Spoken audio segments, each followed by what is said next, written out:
Estaba leyendo, en este momento, digamos, Rusia exige a Ucrania ceda Crimea,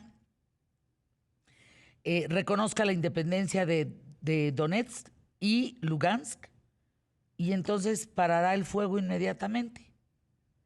Y casi, casi uno hace, ajá, ja, ja, ja. Andrés Oppenheimer, esto no va a suceder. Bueno, es como si... Hay que ver, Fernanda, porque eh, esto cambia cada hora y la gran pregunta que todos nos hacemos es cómo darle una salida honrosa al dictador de Rusia, porque hay que llamarlo ya dictador. O sea, Sí, una como vez dictador, que claro. cierra los canales de televisión y las radios, ya dejémonos de eufemismos y dejemos de llamarlo el presidente autoritario. Es un dictador. Entonces, el tema ahora es cómo darle una salida honrosa, porque como comentábamos contigo la semana pasada, Fernanda, esto le va a salir mal a Putin, le está saliendo el tiro por la culata, no Sí. solo que nunca previó la increíblemente valiente reacción de los ucranianos y de su presidente, de Zelensky, sino que jamás esperó esta reacción mundial, Claro. jamás. Putin pensó que prácticamente todos los países del mundo democrático no solo lo condenarían, sino que impondrían sanciones, menos México, si quieres hablamos de eso después, eh, y los países dictatoriales como Cuba y China ni siquiera lo apoyaron, se abstuvieron. Entonces, esto le salió el tiro por la culata totalmente a Putin.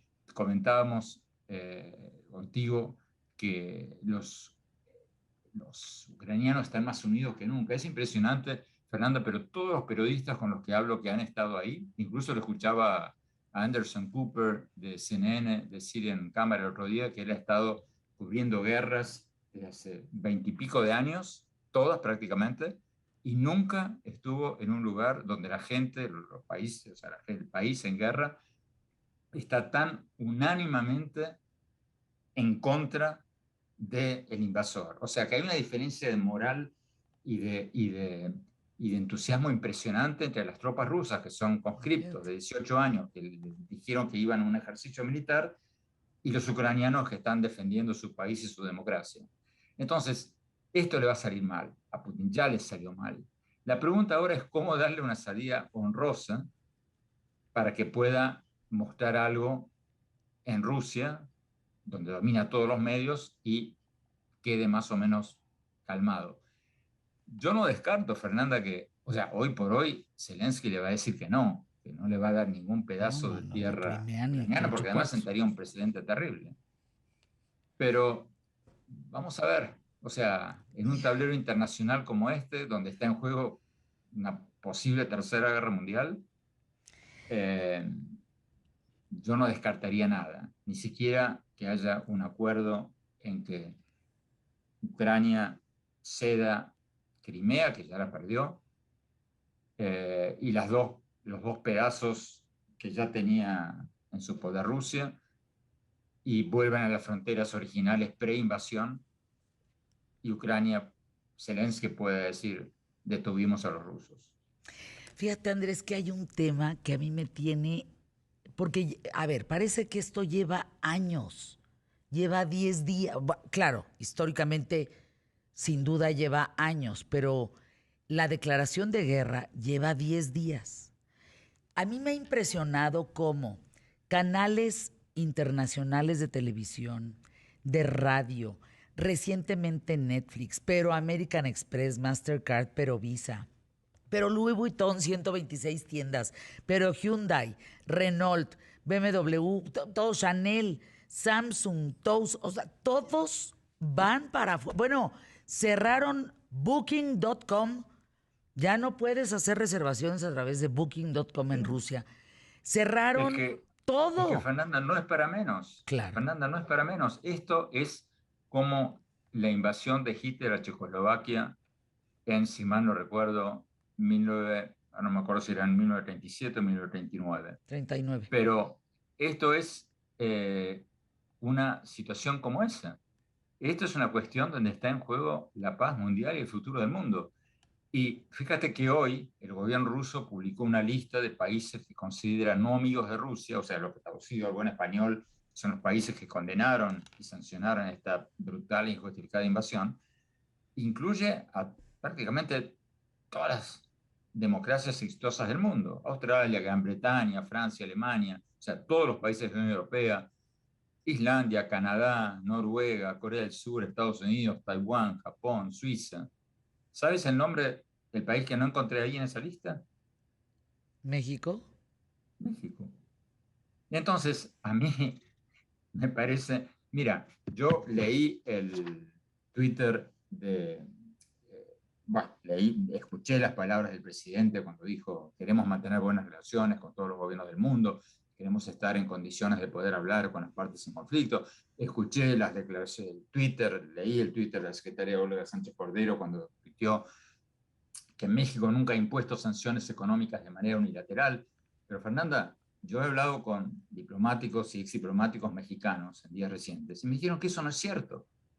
Eso de que México nunca ha impuesto sanciones económicas de manera unilateral, según me dicen diplomáticos y exdiplomáticos mexicanos, no es cierto. Hay varios ejemplos. O sea, para empezar, México participó abiertamente a favor de los aliados en la Segunda Guerra Mundial. Incluso mandó un escuadrón de la Fuerza Aérea a pelear con el ejército de Estados Unidos en las Filipinas. México en ese momento ayudó a Estados Unidos con la producción de artículos que necesitaban para la guerra. O sea, una participación totalmente activa de México en la Segunda Guerra Mundial. Y después de eso también hubo acciones unilaterales. En 1985, México ordenó unilateralmente sanciones contra el gobierno sudafricano. En el 68, México excluyó a Sudáfrica de los Juegos Olímpicos en el DF. Todas esas fueron sanciones unilaterales, no decretadas por el Consejo de Seguridad de Naciones Unidas. Entonces, el argumento de que México nunca tomó sanciones unilaterales no es válido. Y tampoco es válido el principio de la no intervención, del artículo 89, si mal no equivoco, de la Constitución mexicana. Primero, Fernanda, porque si esto no es una intervención, ¿qué es una intervención? Que por favor me expliquen qué es una intervención si esto de Ucrania, donde un país invade a otro de la noche a la mañana sin provocación, si esto no es una intervención, ¿qué es? Y el principio, el mismo artículo acá lo tengo frente a mí, el artículo 89 de la Constitución mexicana, que sostiene los principios de la no intervención, la solución pacífica de las controversias. Bueno, o sea, Rusia violó todo esto. Entonces, Fernanda, nadie le está pidiendo a México que mande tropas, nadie le pide a México, No, pero no, por no. Dios, Solidaridad sanciones, simplemente. Esto es solidaridad, una... sanciones aunque sean simbólicas, Exactamente. Y creo que hay dos cualquier cosa países menos que... Creo que Venezuela y México son los únicos que no, ¿verdad? No, o sea, hay muchos en América Latina. Fuera de América Latina, todo el mundo democrático no solo está condenando a esta invasión, sino que está sancionando, imponiendo sanciones, incluso algunos, muchos, mandando armas. Incluso Suiza, que es un país neutral, dijo: acá no hay neutralidad que valga, acá está en juego la democracia, la libertad, todas las cosas que hemos construido desde la Segunda Guerra Mundial. Claro. Suecia, otro país neutral, también está mandando armas. Entonces, yo no digo que México tenga que mandar tropas, quizás ni siquiera armas, pero por Dios, si América Latina no condena mucho más enérgicamente y sanciona, aunque sea con sanciones simbólicas, para mandarle un mensaje a Putin de que no puede hacer esto, porque además a América Latina y a México les interesa esto por un instinto de autopreservación, o quieren un mundo en que las potencias puedan invadir a sus vecinos. Si, si vamos a tolerar esto, entonces mañana Estados Unidos se toma Nuevo León, ¿por qué no? Sí, sí, sí, es que no es menor, de verdad, no, no es menor que que no haya claridad. Sobre todo y O sea, también, Andrés, cuando nuestro vecino fue el primero que levantó la mano y dijo, eso no está bien. Entonces, ¿qué mensaje le estás mandando al vecino? ¿Sí? Estoy con el que está hasta allá y no contigo. ¿Cómo? Entonces, Fernanda, o sea, eso de escudarse en el principio de no intervención es ridículo, porque eso es tan ridículo, Fernanda, como cuando Cuba ahora se proclama antiimperialista, o la izquierda, Ay, la perdón que ultraizquierda te diga. mexicana Ay, se no. declara antiimperialista. ¿Cómo puedes ser antiimperialista si estás a favor de una invasión de un imperio a un país vecino? Perdón. Es Entonces que, dicen, sí, pero Estados Unidos tiene un embargo contra Cuba. Sí, ok, puede estar de acuerdo o en desacuerdo. Pero una cosa es un embargo comercial porque te confiscaron tus empresas hace 50 años, 60 años, y otra cosa es invadir un país con tropa y bombardear las ciudades civiles. O sea, es una falsa equivalencia. Entonces, Fernanda, o sea, acá eh, es una vergüenza para mí que México y Argentina y muchos otros países latinoamericanos no estén en esta lista claro. de no amigos de Rusia que publicó hoy el gobierno de Putin. La verdad es que a mí también me parece preocupante, me parece desatinado los momentos que estamos viviendo a nivel mundial, a nivel global, y que no haya pues una declaración con pantalones, pues, ¿no? Con decir, Hubo Fernanda, el voto en las Naciones Unidas, que hay que aplaudirlo, ahí México sí condenó, o mejor dicho, deploró que en el lenguaje diplomático de las Naciones Unidas es un escalón menor que condenar, pero bueno, votaron a favor, como lo hicieron 141 países del mundo. Pero hay una dicotomía total entre ese voto y lo que está diciendo el presidente y otros funcionarios de su gobierno. pues te mando un abrazo, Andrés Oppenheimer, con mucho cariño. Gracias por estar aquí en ¿Qué tal, Fernanda? Próximo lunes.